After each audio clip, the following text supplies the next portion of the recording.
Demon Core, Los Alamos, New Mexico. 6.2 kilograms of plutonium, machined into a sphere the size of a softball, originally intended for a third atomic bomb on Japan. The war ended before it shipped.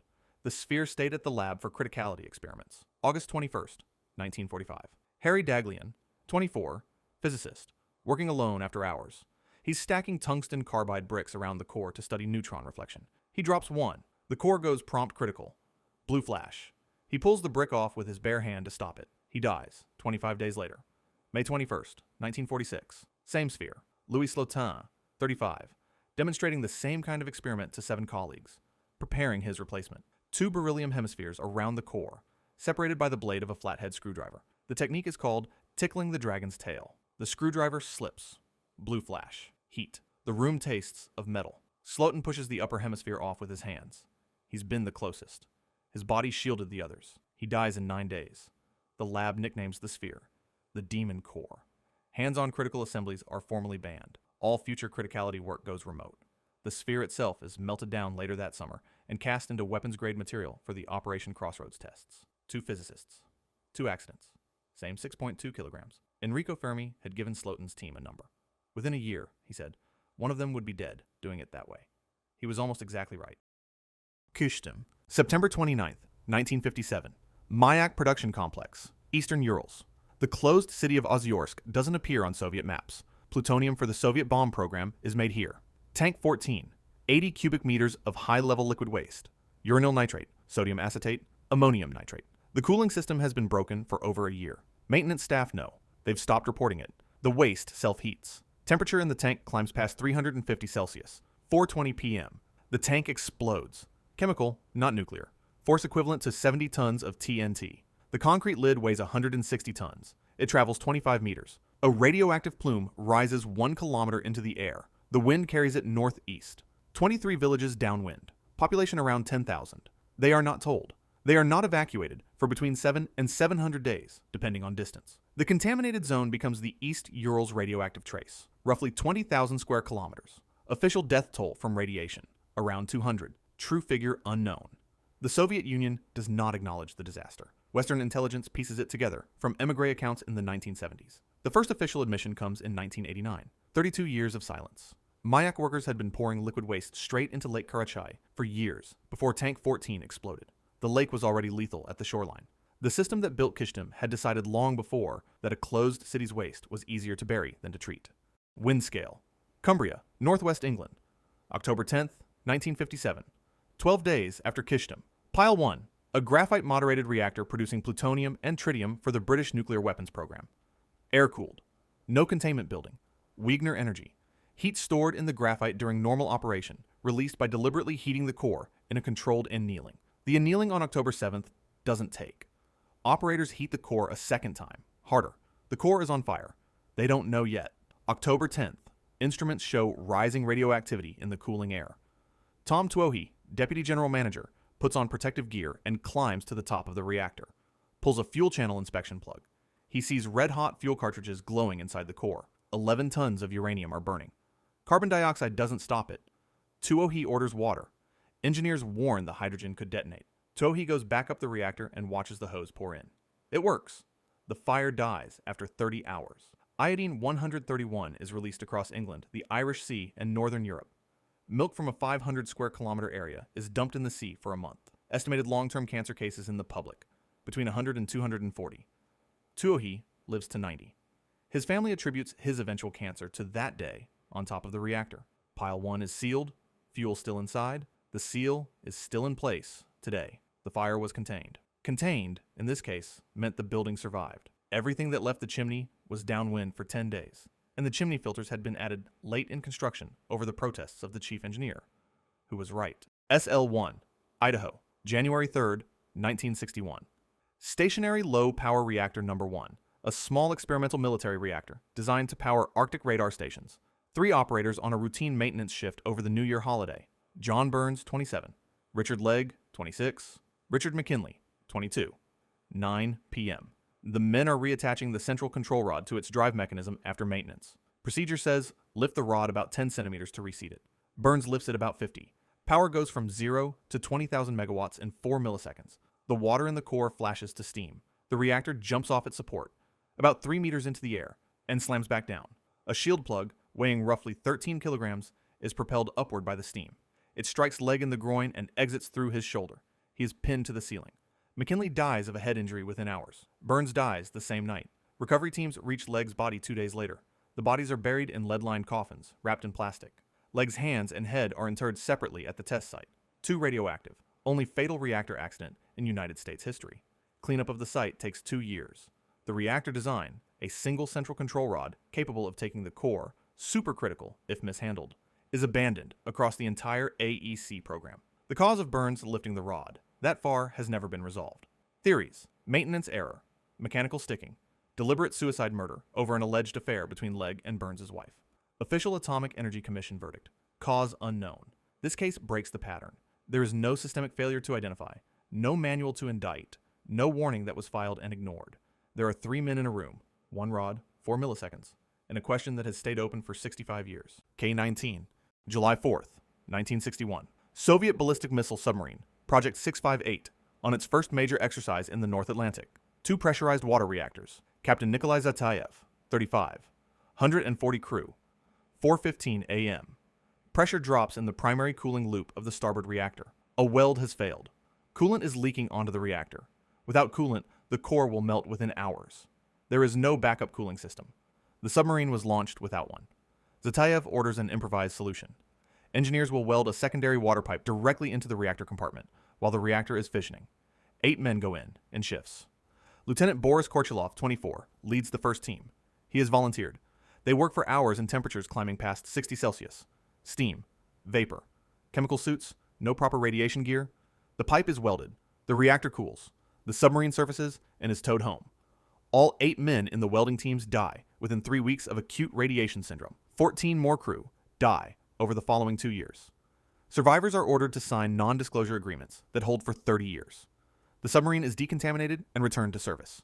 The crew name it Hiroshima. Zatayev is reprimanded, retired, and dies in 1998. He is buried in a Moscow cemetery alongside the men he sent into the reactor compartment. The K-19 was lethal before it left the dry dock. 8 men in the reactor compartment died of a redesign meeting in a Moscow office in 1958 when a backup cooling loop was struck from the blueprints to save weight. 3 Mile Island, Pennsylvania, on the Susquehanna River, March 28, 1979, 4 a.m. Unit 2, a pressurized water reactor, 3 months into commercial operation. A maintenance issue interrupts the secondary cooling. The reactor scrams on schedule. Routine. A pilot-operated relief valve opens automatically to release pressure. Standard. It does not close when pressure normalizes. It is stuck open. The control panel has an indicator for that valve. The indicator shows the signal sent to the valve, not the valve's actual position. The signal says closed. The valve is open. Coolant is now leaving the reactor through that valve. The operators do not know. Other instruments show rising temperature, dropping coolant level. The operators interpret these as the system being overfilled, not underfilled. They reduce emergency coolant flow. They do this for 2 hours and 20 minutes. The core uncovers. Roughly half of the fuel melts. Containment holds. 0 direct deaths. Some radioactive gas vented. 140,000 people evacuate voluntarily over the following days. The cleanup of Unit 2 takes 14 years and costs roughly $1 billion. Unit 1 next door keeps running until 2019. The American nuclear industry stops building new reactors for the next 30 years. The meltdown wasn't caused by a stuck valve. Stuck valves are a known failure mode, and the plant was designed to survive one. What melted half the core was a single light on a panel, wired by design to the wrong signal. Chernobyl, Ukrainian SSR, 20 kilometers from the city of Pripyat. April 26, 1986, 1:23 a.m. Reactor 4, an RBMK-1000, graphite moderated, water cooled. The night shift is running a long postponed safety test on the steam turbine. Deputy Chief Engineer Anatoly Dyatlov, 55, in command. The test should have run during day shift.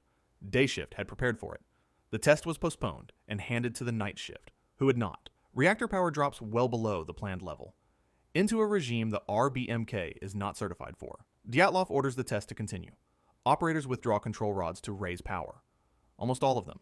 1:23:04 a.m. Test begins. Coolant flow drops as the turbine spins down. Steam voids form in the core. The RBMK's positive void coefficient takes over. More steam, more reactivity, more steam. 1:23:40 a.m. The shift foreman presses AZ5.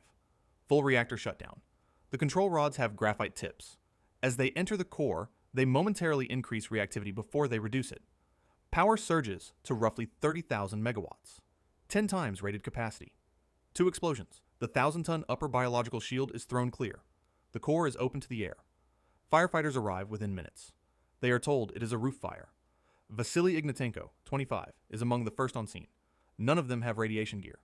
2 plant workers die in the explosion itself. 28 emergency workers die of acute radiation syndrome within 4 months. Ignatenko among them in a Moscow hospital, his skin coming off in sheets. His pregnant wife smuggled in past nurses who had been told to keep her out. Pripyat is evacuated 36 hours after the explosion. 50,000 residents told they can return in 3 days. They cannot. Long-term excess cancer deaths are estimated between 4,000 and 90,000 depending on methodology. The exclusion zone is 2,500 square kilometers. It is still in force. The AZ-5 graphite tip flaw had been documented at the Leningrad nuclear plant in 1983. The report was classified by the Ministry of Medium Machine Building. 3 years later, it killed Ignatenko. The Soviet nuclear program had decided that knowing about the flaw was more dangerous than the flaw itself. Tokaimura, Japan, Ibaraki Prefecture, September 30th, 1999. JCO Fuel Processing Facility. 3 workers preparing enriched uranium fuel for an experimental reactor. Hisashi Uchi, 35. Masato Shinohara, 39. Yutaka Yokokawa, 54, supervising from the next room. The official manual specifies dissolving uranium oxide and nitric acid using a buffer tank with a defined geometry. The geometry prevents critical mass. The internal company manual, used on the floor, allows mixing in stainless steel buckets. Faster, saves time. It has been used like this for years. Auchi and Shinohara are pouring uranyl nitrate into a precipitation tank by hand with buckets. Their 7th batch of the morning, 10:35 a.m. Volume in the tank crosses the critical threshold. Blue flash. Both men collapse. Auchi receives an estimated 17 sieverts. Shinohara, 10. Yokokawa, 3. The reaction does not stop. It pulses on and off for 20 hours. Engineers eventually drain the cooling water from the surrounding jacket. The water was the moderator keeping it critical. Auchi is conscious when he reaches the hospital. His chromosomes have been destroyed. Over the following weeks, his skin starts to fall off. The hospital, on family insistence, keeps him alive for 83 days through transfusions, skin grafts, and resuscitation through multiple cardiac arrests. He dies on December 21st. Shinohara dies 7 months later. Yokokawa survives. JCO loses its operating license. 2 managers are convicted of professional negligence. Auchi and Shinohara did not break the rules. They followed the JCO internal procedures exactly as written. The procedures had been wrong since 1993, signed off at every level of management. The men who wrote them were not in the room. Fukushima Daiichi, Japan, Pacific Coast, March 11th, 2011, 2:46 p.m. The Tohoku earthquake, magnitude 9.0. 6 reactors at the Fukushima Daiichi plant. 3 are running. They scram correctly within seconds. Backup diesel generators start. 3:27 p.m. First tsunami wave reaches the seawall. 5.7 meters. The seawall is 6 meters. It holds. 3:35 p.m. Second wave, between 14 and 15 meters. It overtops everything. The wave floods the basement of the turbine buildings. The diesel generators are in the basement. They drown. Station blackout. No power to the cooling pumps. The reactors are still hot. Fission has stopped. Decay heat has not. Within hours, fuel in Unit 1 begins to melt. Hydrogen builds up from zircaloy cladding reacting with steam. March 12th. Unit 1 explodes. March 14th. Unit 3 explodes. March 15th. Unit 4, which had not even been running, explodes from hydrogen, migrating through shared ducts. 3 meltdowns. Roughly 150,000 people evacuated. 0 immediate deaths from radiation. The plant operator, TEPCO, eventually attributes 1 worker's lung cancer to radiation exposure on site. Roughly 2,200 excess deaths are attributed to the evacuation itself. Elderly patients moved without care continuity. Suicides.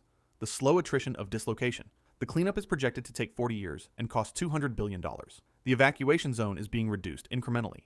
Some former residents have not returned. Some will not. A 2008 internal TEPCO study had projected a possible wave of 15.7 meters at the Daiichi site. The 2011 wave came in between 14 and 15. The study had been received, reviewed, and filed.